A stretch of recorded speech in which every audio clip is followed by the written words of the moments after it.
Continuons la description des reptiliens avec les Drakos qui ont été créés par hybridation forcée il y a 1 million d'années. Leur dieu d'origine est donc la Terre et ils se sont donc arrogés unilatéralement le droit de la dominer. Ils ont été responsables de pas mal de problèmes il y a longtemps qui seront détaillés ultérieurement. Ils ont subi un exil forcé de la Terre à cause de ceci. Comme pas mal le savent déjà, il existe une race, les Néphédem, capable de changer de forme et d'adopter celle qu'ils désirent. Vous trouverez pas mal de choses là-dessus sur le web. Tapez par exemple Reptilian Shape Shifter. Ceci est confirmé avec les sens supérieurs, mais attention toutefois, avec toutes les sources éventuelles que vous trouverez, de toujours conserver votre discernement, car certaines ne sont pas authentiques.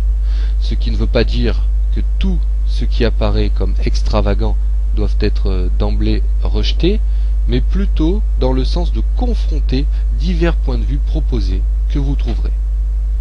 Mais ce n'est pas toujours maîtrisé comme ceux qui ont le sens supérieur correspondant, lié à un processus évolutionnaire.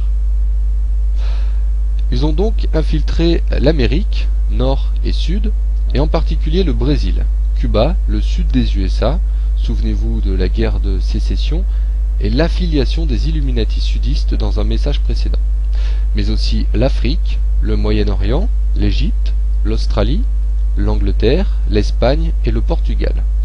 Ils ont occasionné des distorsions dans certaines traditions chamaniques, ils promeuvent les versions falsifiées des modifications environnementales, ils ont implanté certaines technologies responsables de désordre sur Terre, en particulier des technologies employant des ULF soniques, des ondes ultra basse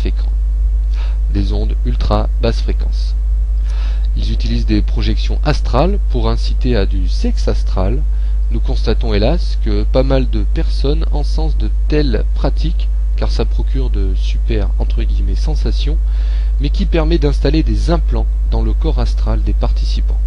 Une pratique donc à déconseiller fortement.